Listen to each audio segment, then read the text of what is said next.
प्रिय छात्रों, आज मैं इस चैप्टर को लेकर उपस्थित हूं आपके सामने। वेदांग, इसको अगर देखेंगे तो तोड़ने पर संधि विच्छेद करते हैं तो वेद जोड़ अंग, दो शब्दों के मेल से बना हुआ है।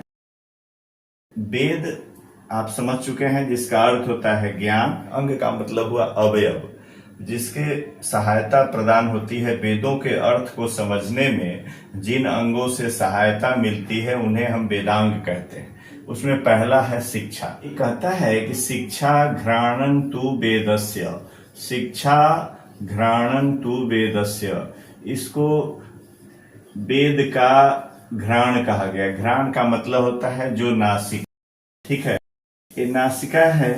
अब इसके माध्यम से क्या होती है, तो स्वर वर्णों की शिक्षा दी जाती है। स्वर वर्ण है ना, जो वर्णादि उच्चारण प्रकारों जत्र शिक्षते उपदिश्यते सा शिक्षा, जहां वर्ण स्वर मात्रा बल शाम संतान इसकी शिक्षा दी जाती है, उसे शिक्षा ग्रंथ कहते हैं। इसमें नासदीय शिक्षा है, पाणिनीय शिक्षा है, बहुत सारे शिक्षा ग्रंथ हैं।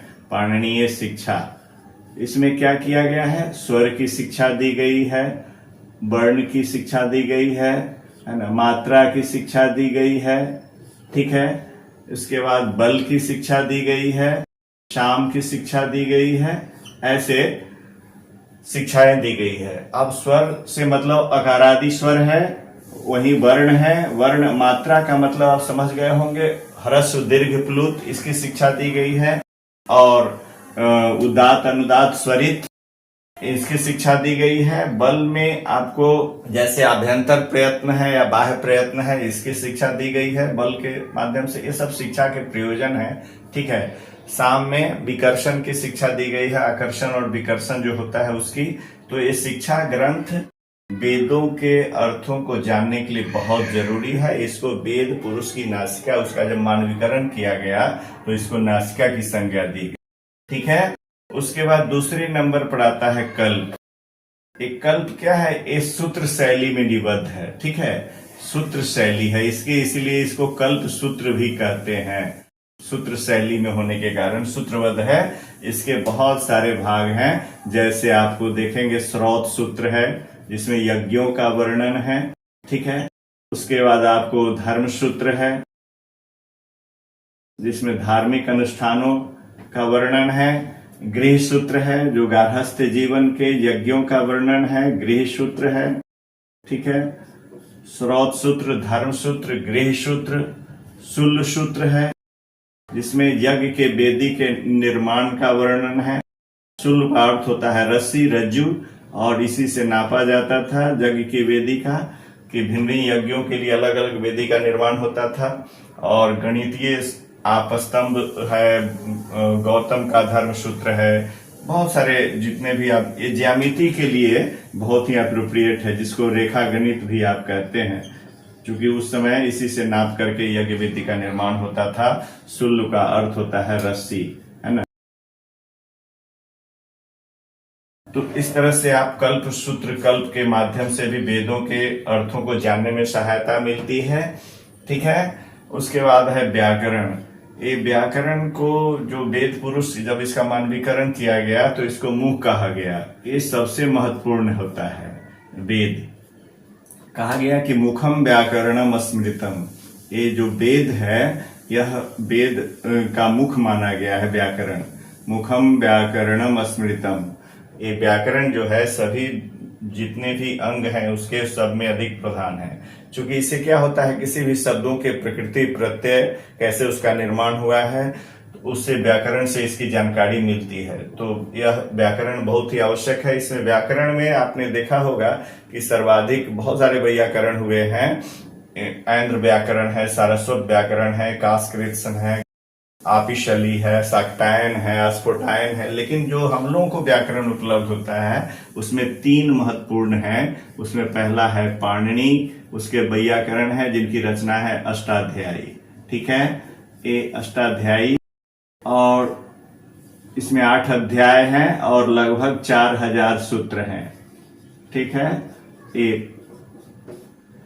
और 8 अध्यायों में बटा हुआ, इसलिए इसका नाम अष्टाध्यायी पड़ा है, ठीक है। और प्रत्येक अध्याय में 4 पाद हैं, यानी 4 डिडैक्टिक सेक्शंस हैं, तो 8 गुने 4 यानी 32 पाद इसको बोलते हैं। तो प्रत्येक अध्याय के अंतर्गत 4-4 पाद हैं, एक अध्याय में 4, तो 8 अध्याय हैं इसमें और 4000 के लगभग सूत्र हैं, उससे कम है। तो ये पाणिनि का अष्टाध्यायी है, पहला व्याकरण ग्रंथ प्रतिष्ठापित है इस, और दूसरा है कात्यायन, दूसरे वैयाकरण हुए कात्यायन, जिनकी रचना है वार्तिक। ठीक है, वार्तिक में जो पाणिनि से छुटा उनका निराकरण कात्यायन ने किया है। ठीक है, जो इन्होंने कह दिया और जो इनसे अवशेष रह गया उसकी चर्चा कात्यायन ने अपने वार्तिक में की है। और तीसरा है आपको पतंजलि, महर्षि पतंजलि का नाम आप जाने होंगे, इन्होंने जो व्याकरण ग्रंथ लिखा उसका नाम है महाभाष्य। ठीक है, ये महाभाष्य में 84 आहनिक हैं, 84 भागों में विभक्त है ना। प्रथम आहनिक, द्वितीय आहनिक, एक दिन का सिलेबस था, 84 दिन का सिलेबस उस समय के था पुराने आचार्यों की पद्धति में महाभाष्य में।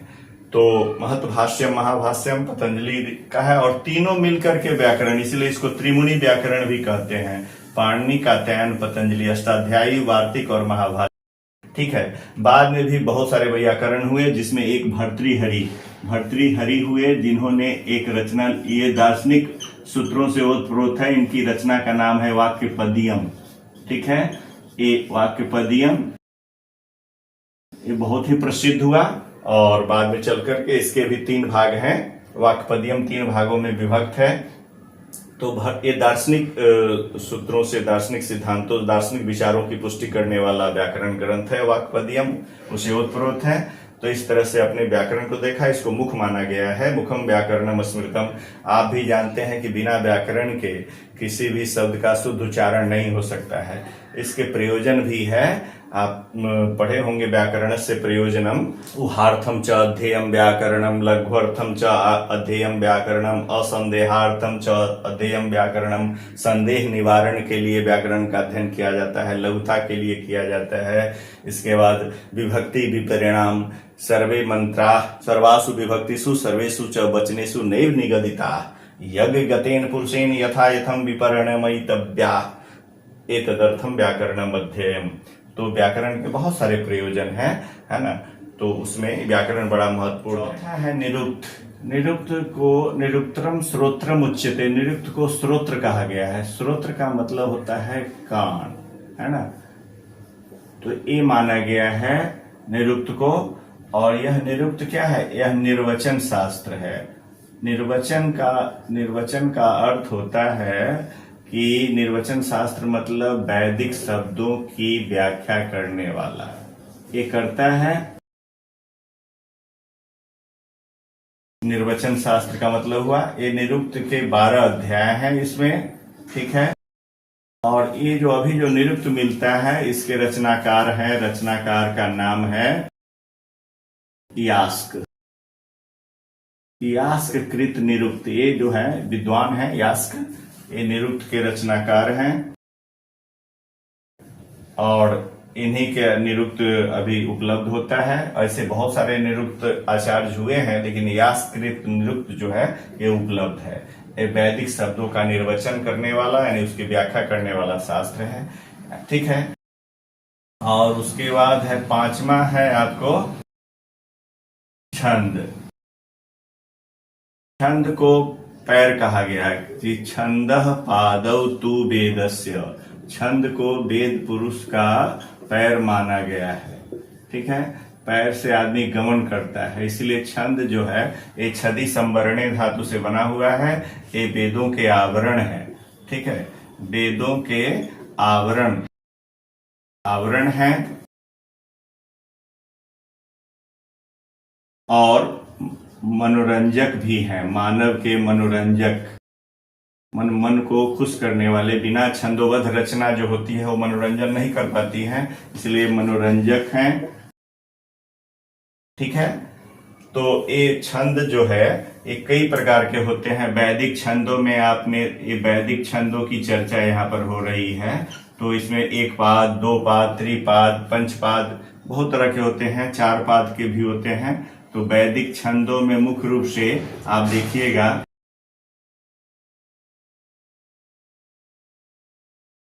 गायत्री है, उष्णिक है,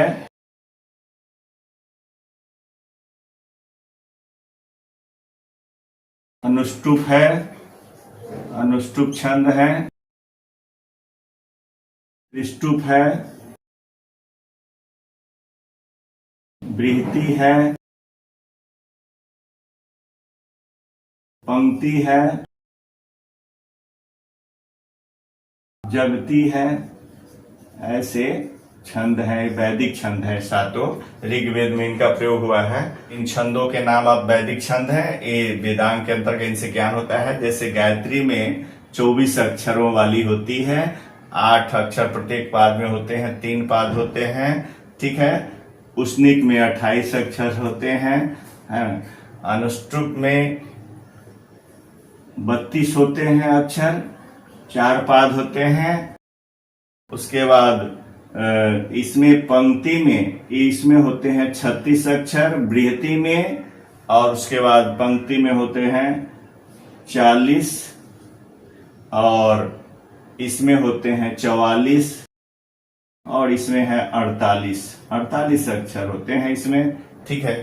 तो इसको आपको ध्यान रखना है कि गायत्री में 24 अक्षरों वाली होती है, उष्णिक 28 अक्षरों वाली, अनुष्टुप 32 और बृहति 36, पंक्ति 40, त्रिष्टुप 44 और जगती 48 वर्ण होते हैं। गाऊ ये छंद सप्तक में आते हैं, 7 वैदिक छंद हैं। इसमें सबसे जो लोकप्रिय छंद है वो गायत्री है, गायत्री छंद, और इसके बाद है त्रिष्टुप छंद। ये सबसे लोकप्रिय छंद है ऋग्वेद के, आपने ये छंद शास्त्र में आपने जाना। उसके बाद जो छठा है वेदांग, वो वेदांग है, उसका नाम है ज्योतिष। ज्योतिष का क्या काम है? ज्योतिष को नेत्र माना गया है। नेत्र से आप क्या करते हैं? देखते हैं। तो इसमें दूरदर्शिता होती है, यानी आप कोई भी यज्ञ, इसके लिए एप्रोप्रिएट समय होना चाहिए। इसका ज्ञान आपको ज्योतिष के आधार पर होता है, क्योंकि इसमें नक्षत्रों की गणना होती है और राशियों की। इसी आधार पर व्यक्ति का भविष्य भी तय होता है। तो नक्षत्र 27 हैं और राशि 12 हैं। फिर उसके बाद अन्य चीजों को भी ध्यान में रख करके पल है, आपको वार है, तिथि है ना, इनका ज्ञान होता है। जैसे आप देखिएगा चैत्र मास है, तो चैत्र मास में चित्रा नक्षत्र होता है, इसीलिए उसका नाम चैत्र पड़ा है। चाहे या बैसाख है, तो बैसाख जो मास होता है आप देखेंगे इसमें इसका नाम इसलिए पड़ता है, इसमें विशाखा नक्षत्र होता है, इसीलिए इसका नाम बैसाख पड़ता है। इस तरह से उस नक्षत्र के नाम पर उस महीने का नाम पड़ता है, और इसीलिए चैत्र चित्रा नक्षत्र से, बैसाख विशाखा नक्षत्र से होता है। इसकी गणना ज्योतिष में होती है कि कौन सा एप्रोप्रिएट समय होगा जो यज्ञ के लिए, जो कल्याण कारक होगा, ठीक है। इसी से इसका आकलन होता है, इसलिए इसको नेत्र माना गया है। एक कल्याणकारी होता है, कोई भी वैदिक यज्ञ है उसके लिए उचित समय की तलाश करके बताना, ये ज्योतिष का काम है, ठीक है। इस प्रकार आपने देखा कि हमने वेदांगों का संक्षिप्त परिचय दिया। अगर इस प्रकार आप इसको संक्षिप्त रूप में भी अध्ययन कर लेंगे तो इसका विश्लेषण आप कर सकते हैं। यहीं पर मैं अपनी वाणी को विराम देता हूँ। धन्यवाद।